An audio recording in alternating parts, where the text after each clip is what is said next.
All right, well, welcome to Razorcast. As always, I'm Chris. I'm also still Chris. And today we're pleased to actually have a special guest on the show. We do. All the way from Canada. Hello. We have Luke from the Dirty Nil. Yes. Yes, we do. Very pleased and just pleased that you're on the show. And thank you very much for giving up your days off. My pleasure, and I'm glad that we could arrange this on short notice. Yes, definitely. First of all, thanks for the other night at the Joiners in Southampton. Oh, that was a great time. Oh, mate, we had such a great time. Yeah, it was great. It was great. I must admit, I was going to speak to you, bring up the gig of the Joiners and the tour in general. Like, you did a few dates at the UK. How did you find it? Well, I would say that we've been to the UK a few times, but this is this one was markedly different than any other time we've been there. I mean, our album came out around a week and a half before this, and I mean, we've never seen such quick and enthusiastic response to anything we've done before. So, I mean, just this. I had very modest expectations for the shows, but they vastly exceeded my expectations in terms of the enthusiasm and crowd participation, basically fueled by our master volume release. I didn't expect people to know the songs so intimately and so exuberantly definitely. So soon. I thought it would take a little bit longer to kind of catch on in the way that it did. I mean, it's funny, like, watching the numbers all across our board kind of continuously rise, and the ticket sales go up for our North American tour. But I mean, it was a really, really beautiful thing for us to come across the sea and have people screaming all the lyrics back at us so soon after the album came out. Yeah, I must admit, when it was great looking around at the Joiners, like when we were sat there, and as soon as you started playing that first track, everyone knew all the words. It was great just hearing everyone, just looking around, hearing everyone sing. You're like, yeah, this is going to be good. Yeah. It was truly a dream. Well, this is it. I mean, Chris was the one who quickly pointed us on to doing the review of Master Volumes, and I was quick to get on board it. Straight afterwards, we'd done the podcast, and I'll tell you what, I'm still hooked on it. It's still in the car. I'm still playing it every day. Yeah. Thanks, boys. Much appreciated. Yeah, no worries. I must admit, I sort of made a few notes and stuff, but like about the album and thoughts and stuff that I, wanted to sort of pick your brains about, but it doesn't surprise me that you said that the response was really good and that people were singing the words back to you, because it's, I don't know if you did it intentionally, but the choruses and the hooks on that album are so instantaneous and so infectious that it does not surprise me in the least that you had people singing them back to you. Yeah, the first time I heard it, I was like, right. And I spent the rest of the day singing That's What Heaven feels like, just in the back of my head all day, wandering around, going, just humming it. Well, that means a lot. I'm very, very thankful for the preliminary enthusiasm that we've experienced with the record. I think when we released our last full-length kind of studio album, which is also our first one, Higher Power, we got used to the idea of a bit of a tooth and nail climb up the hill, and kind of it slowly infiltrating circles, and we kind of got used to that as kind of the route for being in a rock band, as having to really just give it patience and just do our thing live to try and win people over. But to have people so engaged by a studio recording, it's just not something that we've ever experienced as a band. So that was immediately a very encouraging thing. I will say, though, that when we had finished the record and when we had kind of heard everything back, that we did all kind of take stock of the leap that we had made forward in terms of sonics, and that I think that when I think a lot of people that are attracted to the sound of Higher Power, who love this kind of squealing mayhem of it, I think it was a bit of a tougher sell for the casual rock and roll listener. It took more of you need to, I think, maybe have a few more touchstones in terms of liking some noisier bands that have come before us to be able to engage with the material. Mm-hmm. But I think that we retained a lot of that character, but also really just literally widened the bandwidth of the entire kind of sonic presentation in a way that our goal was to be able to compete with other recordings of different genres, just in terms of a volume and compression level that we weren't really able to do with Higher Power. So I think that we were optimistic about how people were going to receive it, but to see the rubber hit the road in that way, and go to Germany and people screaming along the words to their second language was enough to make me just almost laugh and smile too much to even keep singing in certain songs because it was so wild. That's cool. That's amazing. So soon after the album came out, so very, very sitting in a very, very happy and grateful place right now. Yeah, it's interesting actually. You saying about the record feeling different when you listen back to it. It's one of those things. Listening, in sort of preparation for chatting to you, I've gone back and listened to Higher Power a lot again. Like I've revisited it a lot, and this album definitely feels more. It packs more of a punch, big time. It feels more grand. It feels more kind of ambitious. Yeah, So it's interesting that you say that. Yeah, that was a conscious decision, I think, to try something different when it comes to recording, and a lot of that had to do. I mean, I personally learned a lot of lessons when we made Higher Power in terms of, we won't speak in terms of the right way and the wrong way, but more or less like what doing this will lead to in terms of a result. And one of the things that I think we were really conscious of was not getting too like hopped up in the studio on our own excitement and kind of underselling the songs by playing them too fast. I think that we're a different band now, very much so than we were when we recorded Higher Power. When we recorded Higher Power, we were just coming out of the clubs and doing a lot of really kind of like basement shows and playing like 1,000 miles an hour, doing things.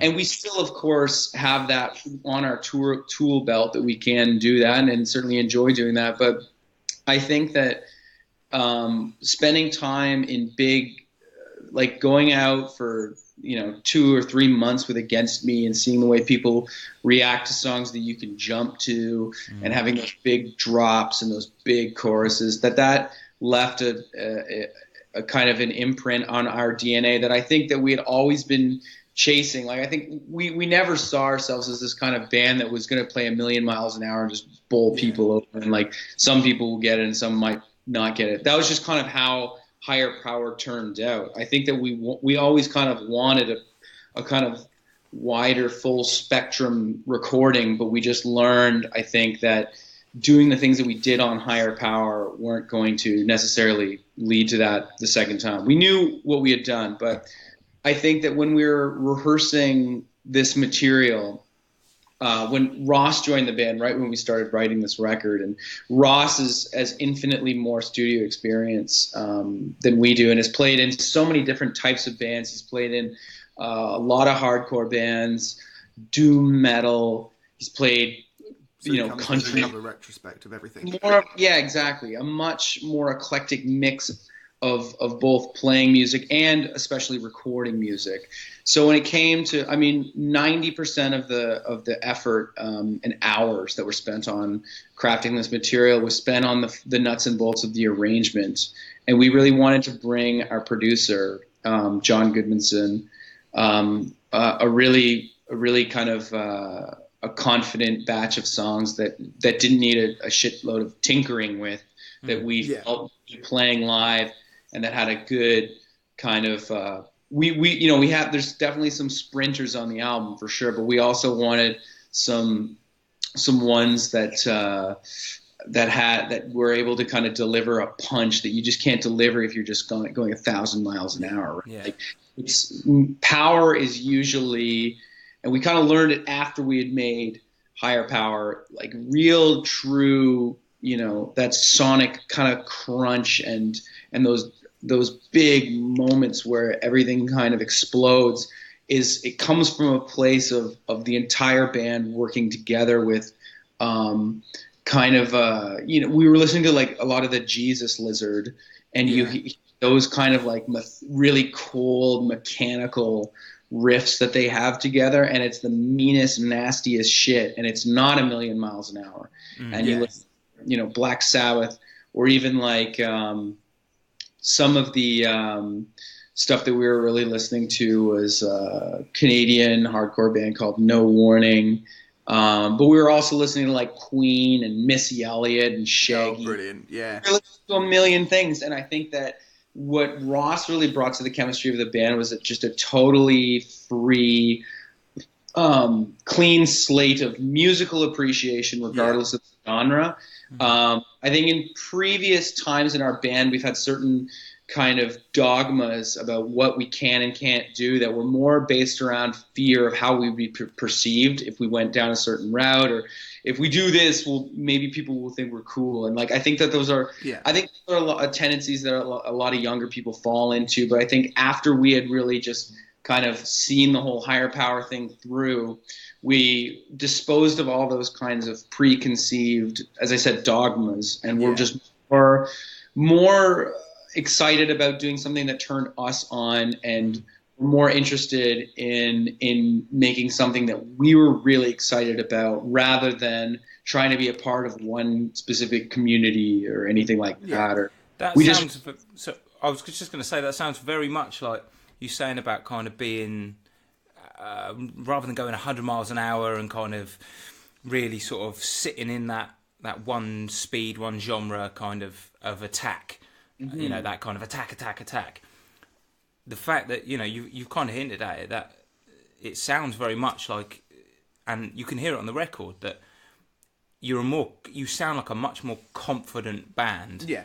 Confident in your abilities, confident in kind of that patient build-up, and like not going 100 miles an hour, not giving it to, not having people, they've got to wait for that drop, or wait for that big chorus, and wait for that build-up. And it's interesting you said about Queen, because it wasn't until the second you said we were listening to a lot of Queen that it's dawned on me, and I was like, shit, yeah, that's what it is. I can hear it. Yeah. Queen theft all across, especially the guitar soloing on the album. But I mean, I think we really enjoy. I enjoy not being able to be totally pigeonholed into one area. And, there's a number of like, it's both amusing and flattering to have a number of think piece articles written about our band. They're like, is this a punk band? What is punk? And like, because that's the funny thing. Because we said as well of this album that we can't place where this can fit in any genre. This is an album that you've got a bit of punk, you've got a bit of metal, you could say in it, but then you can go retrospect and say, well, maybe there is a pop element to it, in the fact that it just flows. Yeah, and those choruses, like I've said before, like me and Chris said when we reviewed it, I said that the choruses are almost pop-like. They're almost, because they're so huge, almost like the Killers or something like that. You get that kind of poppier element, but with balls rather than the Killers. Do you know what I mean? Not a lot of synth on our record, but saxophone, but only on the really, really ripping songs, just so we can try and piss off the punks as much as possible. Yeah. Also, I've got nothing but love for a saxophone. No, I'll tell you what, saxophone has been massive across like metal and rock this year. Yeah. A lot of bands have decided to pick up a saxophone from like Ghost, Black Peaks, Ken Mode. Mm-hmm. There's a lot of bands using them at the moment. It's a sexy fucking instrument. It is a sexy instrument. It can sound downright demented too. That's right. Yeah, exactly. And another name you put up earlier, John Goodmanson. Obviously, he's worked and mixed the likes of the Wu-Tang Clan, Simple Plan, Sepultura. So I'd imagine working with him has again another aspect to a more rounded sort of album. I would say so too. Yeah. Yeah. What was it like working with him? John was an extremely relaxed guy who I think you can only really gain that relaxed kind of feel just through the 30 plus years of experience that he's got. I mean, he was living in Seattle during the time of like Nirvana, and like they played at his college, and he saw them a million times and was describing like that, but he kind of described seeing Nirvana as like I would describe seeing a local band from Hamilton, Ontario, like that, because he was just so close to all that stuff. And he's got, as you kind of touched on, he's got such a wide catalog of bands that he's worked with. The one that really grabbed me in terms of his sonic achievement was the Young Machetes record by Blood Brothers. Oh yes, I did see that on the list. Yes. Just a fantastic, there's this one song, if you haven't heard it, you gotta check it out. And anybody listening, you gotta check it out, is Set Fire to the Face on Fire. And it's just kind of what I was talking about in terms of if you can add some space and a little bit of cold mechanical menace to your tempo, you can really fuck things up. You can really drop it. Amazing. In that song specifically. And I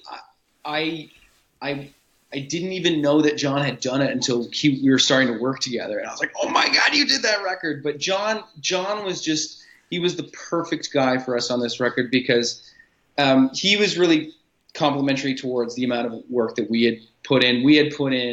We were extremely focused on when it came to this album's material. We practiced every day for a year.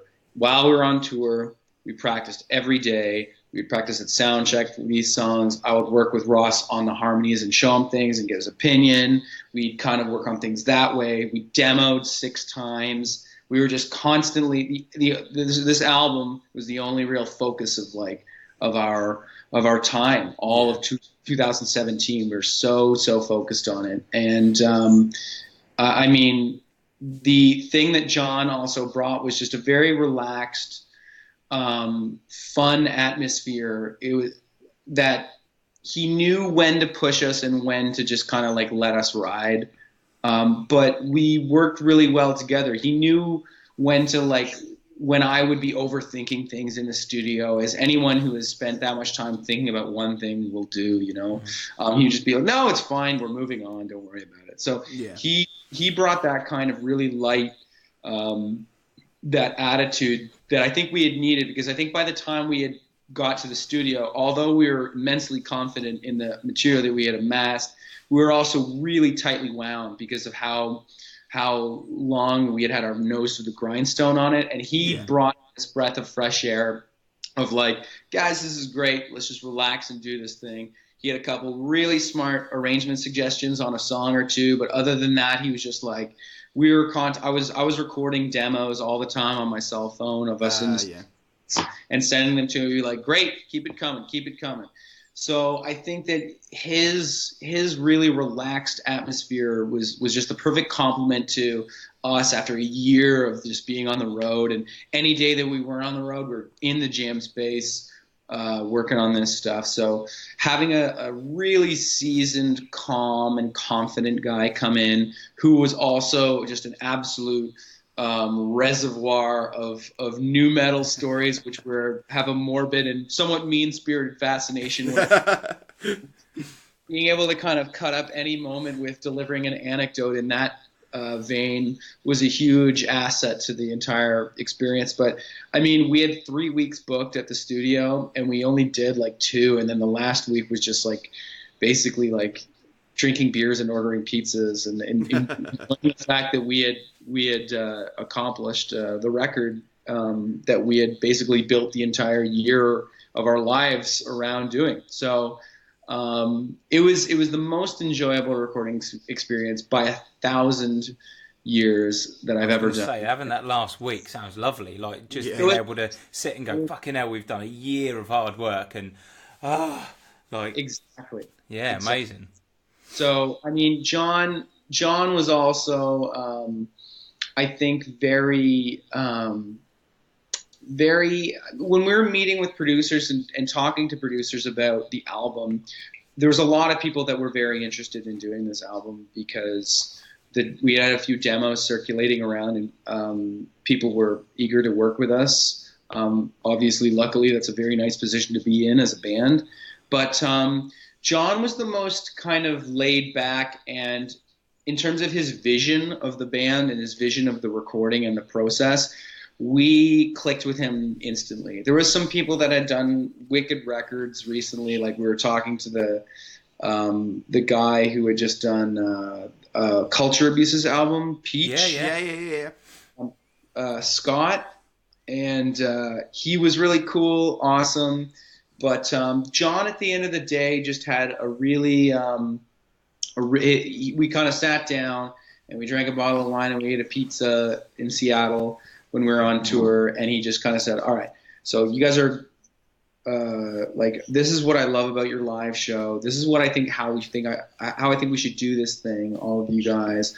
I think just keep working on the songs, keep delivering them to me, and it'll just be nice and smooth. And that's exactly what it was. So his kind of version of everything was the best. I think he knew how to deal with each and every one of us on our instruments the best and get the best out of all of us, and have a really good time doing so. So when you say you had sparked interest, obviously you won Best Breakthrough Band at the Juno Awards, so I'm sure that really boosted your popularity and, you know, saw the industry take to you straight away. Yes, there was a lot of temptation to look domestically for a producer because there were certain monetary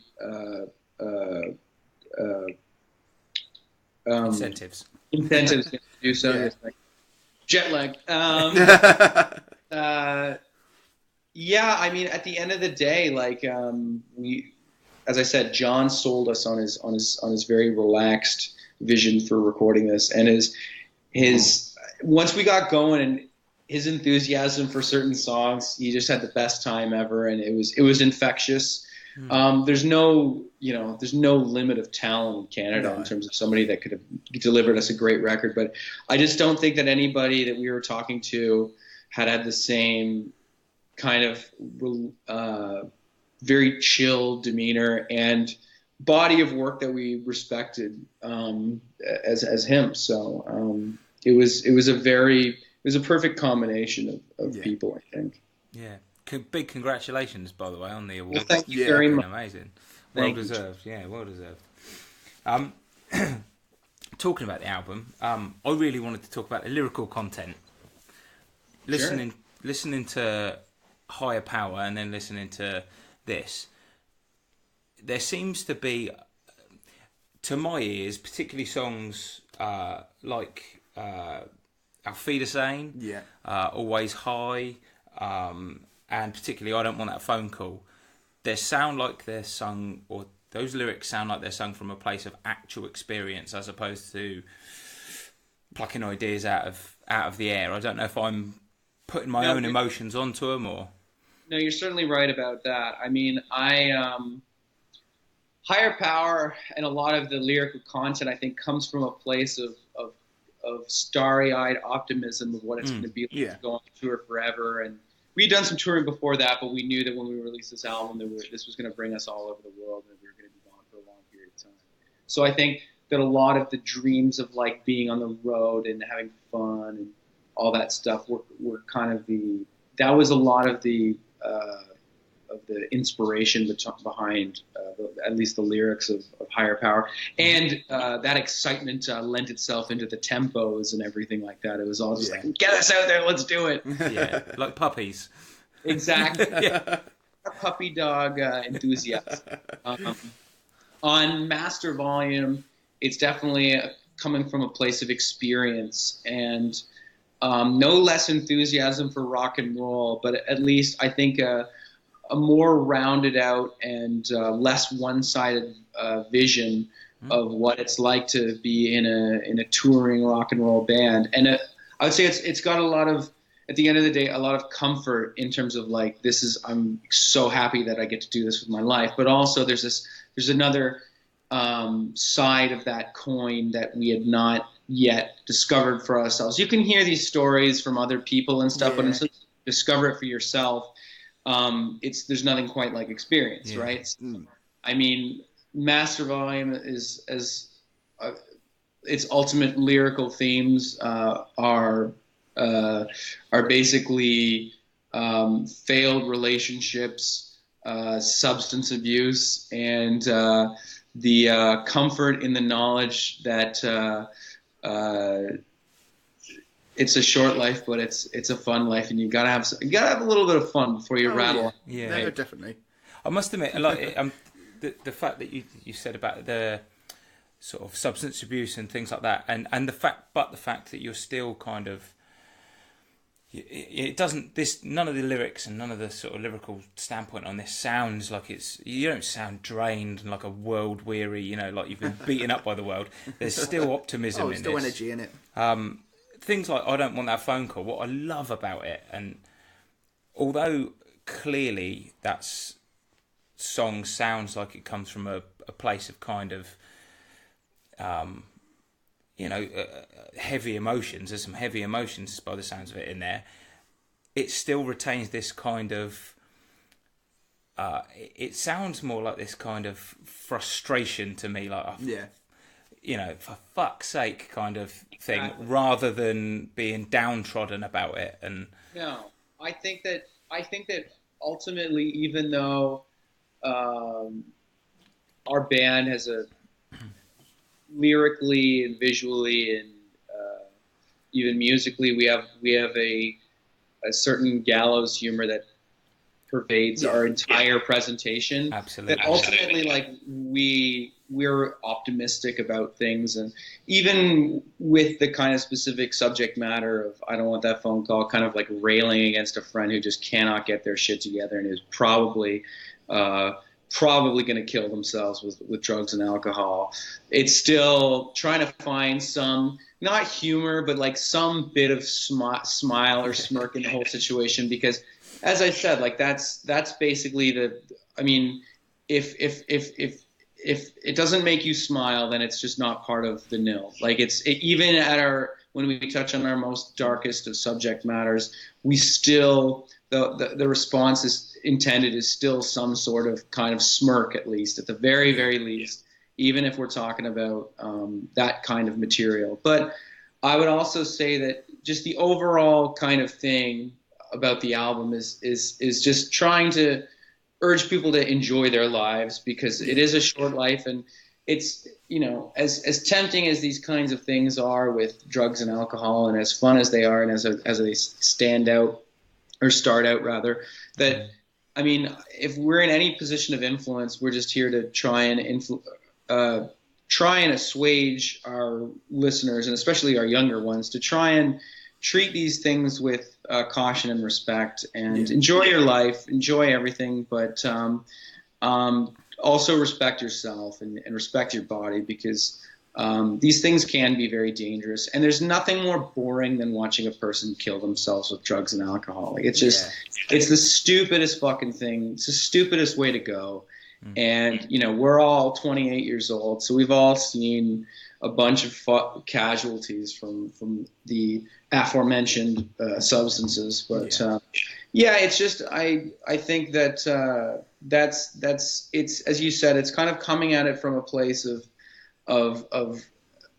trying to bust in your friend's room and grab them off their mattress and just try and shake them and try and like make them smile at the same time, even if you're talking about some serious shit. But I just, that's our general kind of approach to our, as I said, entire presentation is smile at the darkness a little bit, because there's no other way to live.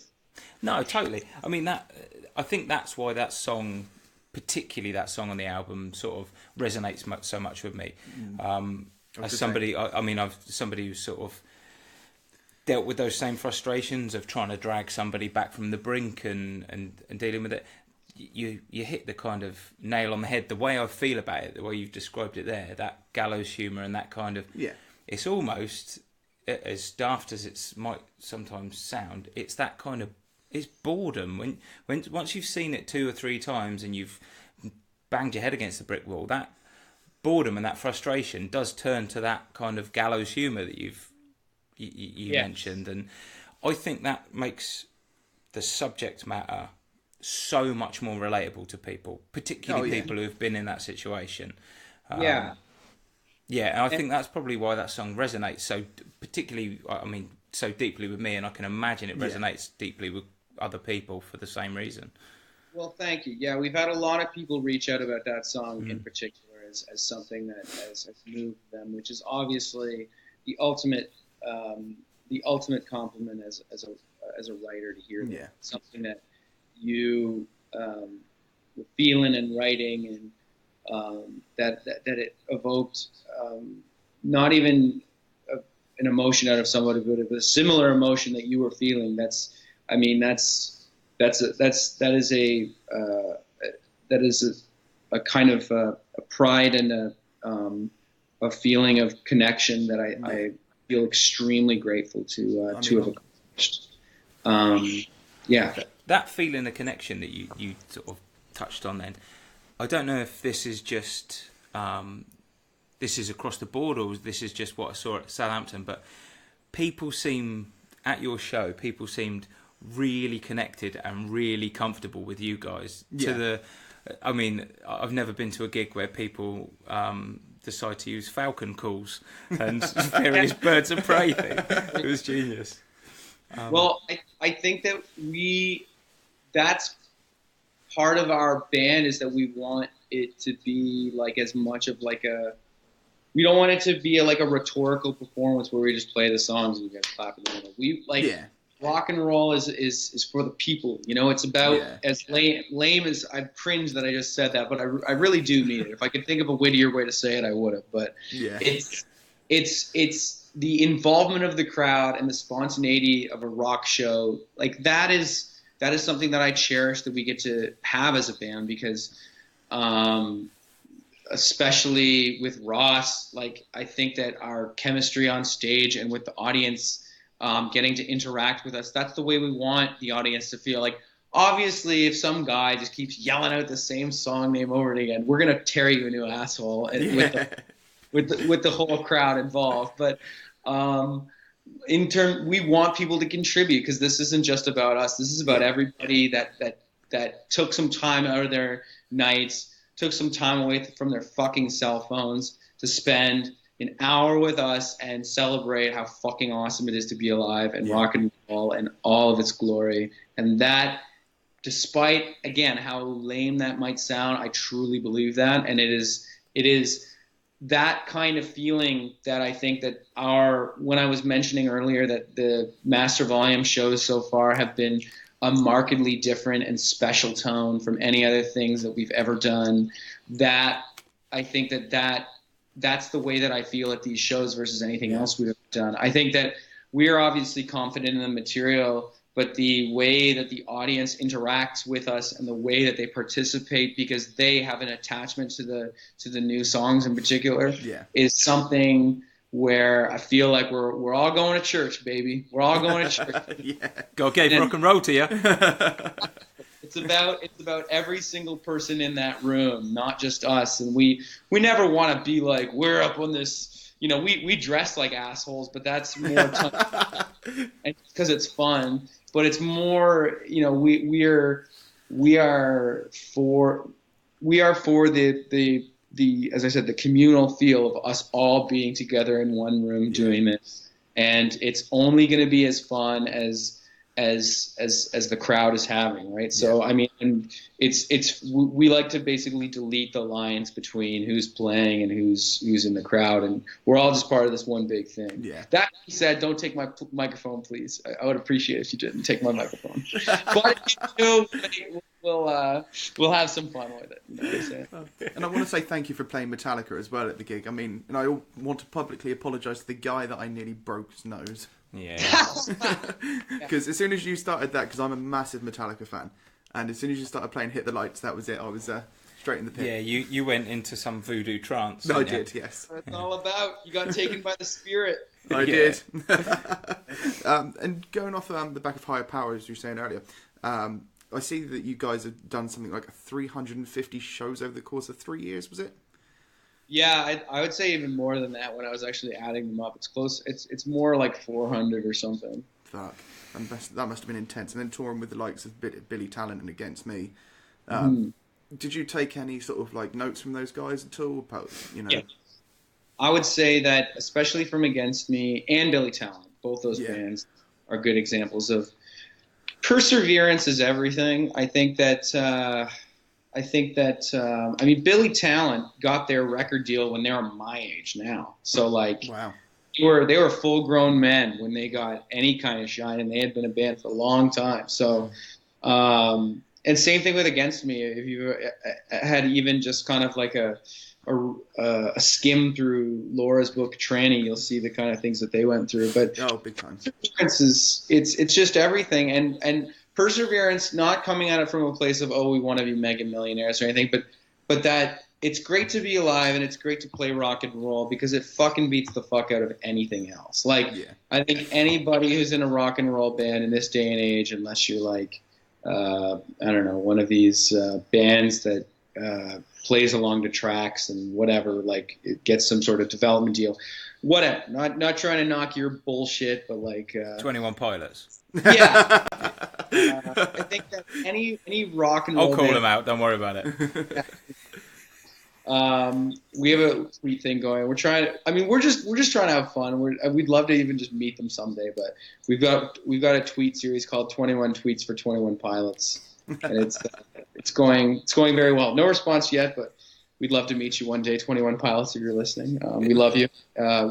Anyways, so but as I was saying, I said I'm going to get you in trouble here, aren't I? Sorry about that. All good.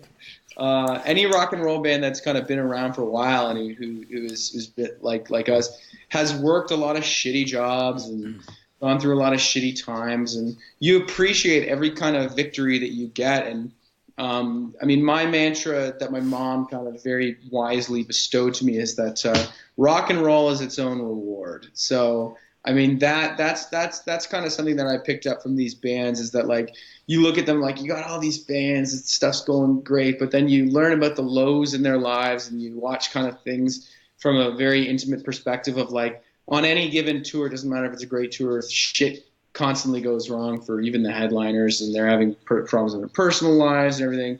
But the tie that binds is that everybody who's doing this is doing it because they love doing it. So I mean, you can have as every organization does, you've got kind of certain monetary goals. You like to make things more comfortable. That'd be lovely, but that doesn't matter. All that stuff is an aside to the fact that it's just great to play rock and roll music, and to have the privilege of doing that. We're all very lucky to get to do that because it takes a long time to get to do that, and a lot of effort. And as I said, a lot of people would kill to be able to do it. And shout out to anybody who's thinking about starting a band. Please do, and do it for the enjoyment of rock and roll. Make sure. Here's the test: if you play guitar or whatever you play, let's say you play guitar, if you can go down to your basement and you turn up your amp, however loud it goes, and you hit an E chord, and it makes you super excited, then you've got what it takes to do a rock and roll band. And I encourage you to run towards the sun and have some fun. Like Jamie Jaster always says on his podcast, there's nothing better than loud amps in the face. It's true. Loud amps save lives. Damn right. That's it. Damn right.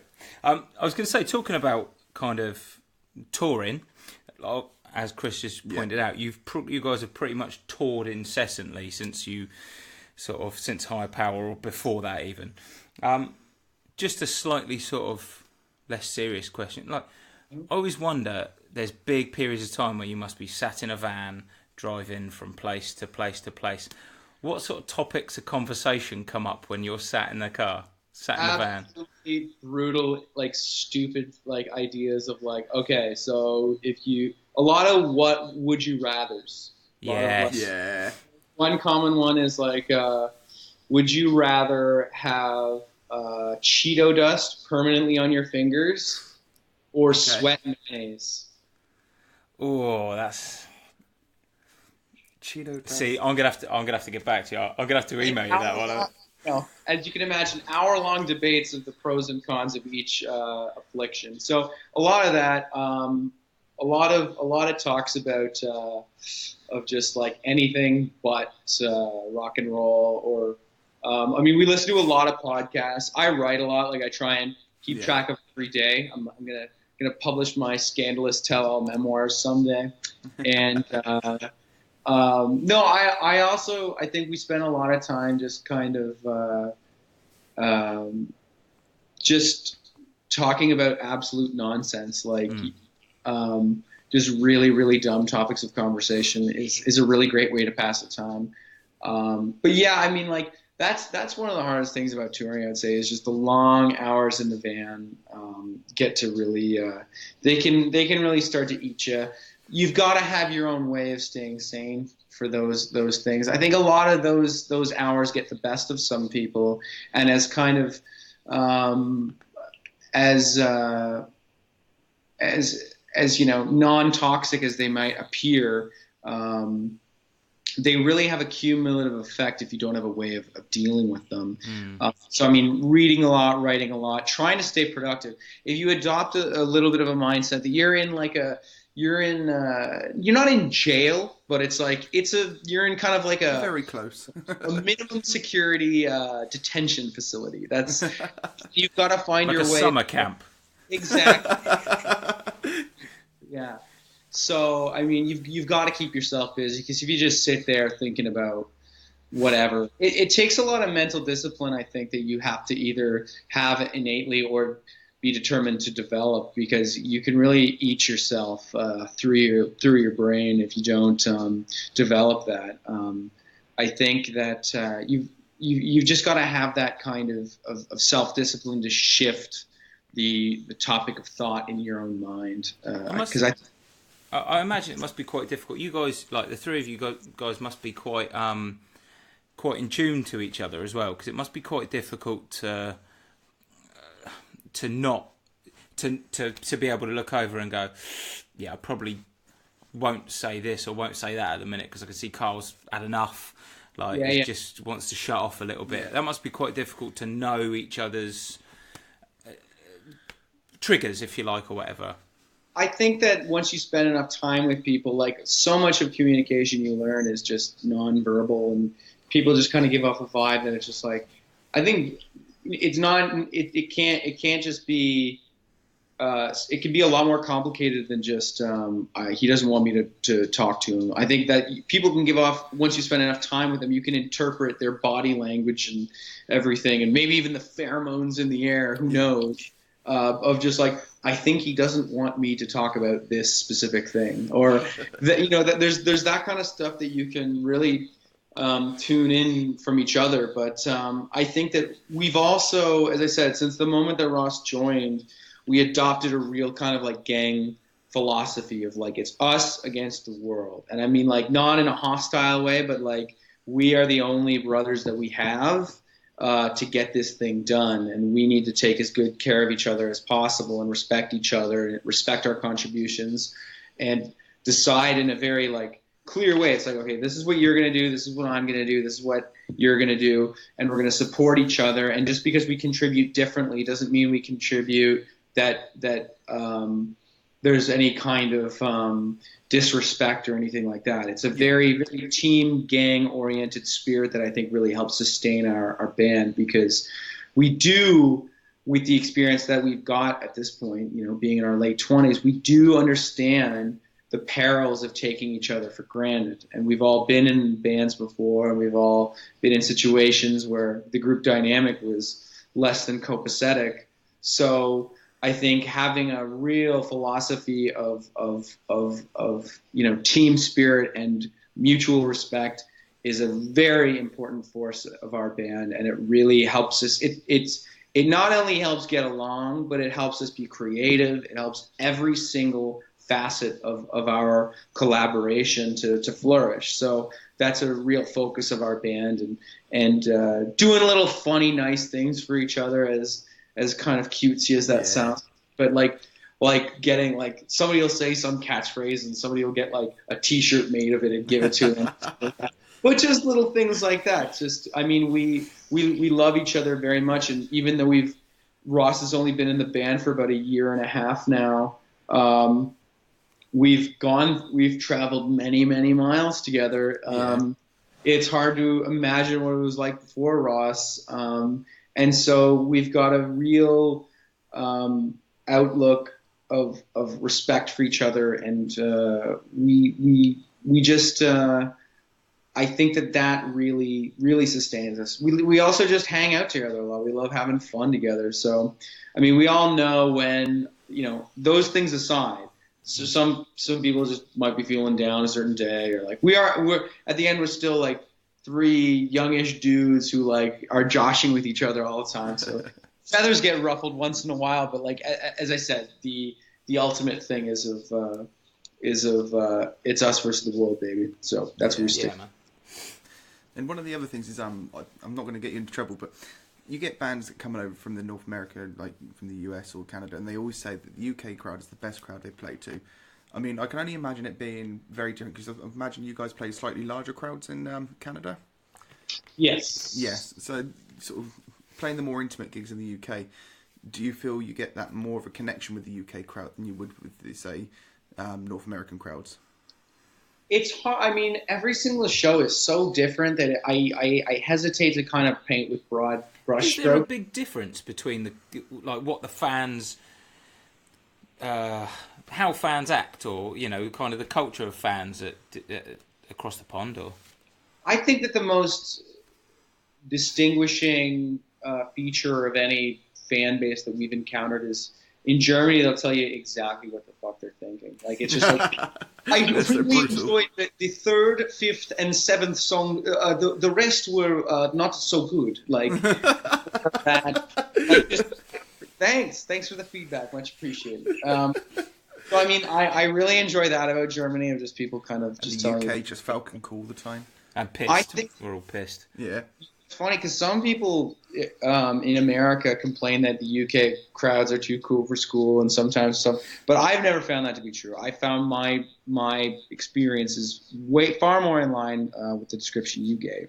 I would say that it's hard to judge at this point, because so far, I mean, of every gig that we've played since Master Volume came out has been better than the last one in terms of our enjoyment of it, and just the fucking energy in the room.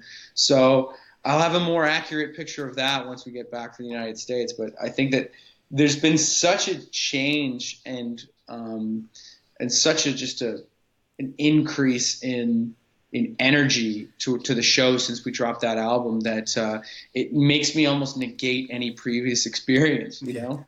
It's been that dramatic. So I'm very much so enjoying to see where this whole thing goes. I can't wait to come back to the UK after it's for a little while. Yeah, well, we will have you back with open arms.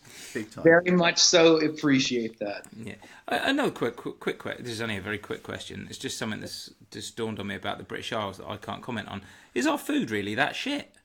I love it. I think that is, first of all, shout out to Greg's, which I'm sure you know. I love Greg's. The steak bake saved my life. I want a fucking shirt that says that. But no, I love. I think that there's a lot of heat thrown out around about UK food, but I grew up on it. My mom's from Birmingham, so nice. My dad's a Brum as well, so there you go. So I love the shepherd's pie and the full English breakfast and stuff like that. But I mean, as I said, the steak bake changed my life. So there you go. Shout out Greg. Shout out to Greg's. Maybe you can get yourself some free Greg steak bakes next time you come over. Gunning for it, yeah. Oh, amazing. So, what's next for you guys then on the retrospect now after this tour? Well, we're just we've got a few press dates in New York City in the middle of the month. We're playing at one of the bigger radio stations in Canada tomorrow called The Edge. which is going to be fun. It's a radio station I grew up listening to. But we've just got a lot of kind of like content building and stuff. We've got a lot of videos coming out for this album. Yeah. Lots of like different cool merch things that we've never been able to make before, but lots of cool stuff like that we're developing. Mostly the biggest thing on the horizon is our North American headlining tour that we've got coming up, starting about halfway through the month of October. It's about 6 weeks through the US and Canada. So, I mean, I'm very excited for that. And then I'm just looking forward to seeing where this whole thing goes. I mean, in terms of the places that higher power took us, the things that came out of left field, like winning the Juno, opening for The Who, going on tour with Against Me, all these Billy Talent, all these crazy festivals, and like people in high places that got into our band, and all these things I could have never predicted. So I'm just really excited to see what happens on this one. I mean, it could be nothing. Could tank tomorrow. What? Could just like the world has decided that your album sucks from here on out. I don't. But I mean, I'm just really that's half the fun of this whole thing. Is just like you never know what is going to happen next, and that's the kind of thing that makes me, as I said, feel extremely grateful that I get to be, I get to be a musician with my life. I get to just see where the whole fucking thing goes, you know. Yeah, sweet. As a musician, obviously you're touring about all over the place, and you get to sort of, I imagine you get to see bands and bits and pieces from everywhere. Is there any bands that you guys have like discovered in the last couple of years, that you think are worth listening to that maybe we haven't checked out? Or well, our tour mates for the North American tour are called Dead Soft, and they just got signed. They're gonna have lots of music out soon. They're fucking awesome. So cool. I would really, if you like our band, I think you'll love Dead Soft. Dead Soft are super cool. They're from Vancouver. I would say that another great band locally is a band called Casper Skulls. And they are like, they've got definitely like some Sonic Youth vibes to them, but I feel that's a very lazy comparison. They write excellent songs. And they've got a very creative instrumentation and what they do with the guitars and how they destroy them. I love it. So I could go on forever about local bands and bands abroad. I think that there's so many cool bands out there right now. I think that a lot of people have complained about like they looked at rock and roll in the past with such rose-tinted glasses that they ignore how amazing of a time it is to be right now. Big time. And certainly you've got to hustle, but there's never been a time in rock and roll where you didn't have to hustle. And I think that more bands can get shine now than ever before that deserve to get it because of the available platforms and stuff. I wouldn't choose any other time to be a band other than right now. It feels now that rock music particularly, I mean, heavy music in general, guitar-based music in general, feels in such a vibrant place at the minute. I agree. Like bands like you guys, and over here we've got bands like Puppy and Black Peaks, and they're you're all bands that do very different things, but nothing's pigeonholed. None of you have got like, oh, they're just a punk band, oh, they're just a rock band. No, it's a massive multiverse of things. Yeah, I mean, with the people that you've toured with and bits and pieces, are you finding that people are less bothered about genres, like listeners and stuff? Like, I think, it's funny. Like genre titles have almost done more to hurt bands recently than they've done to help them. Like people calling us a punk band has also like, put us into categories with bands that I just don't see the comparison. But, obviously we have punk elements. I think that like as a listener of music, I encourage people to try and use so many of the amazing adjectives we have available to us in the English language rather than the, simple,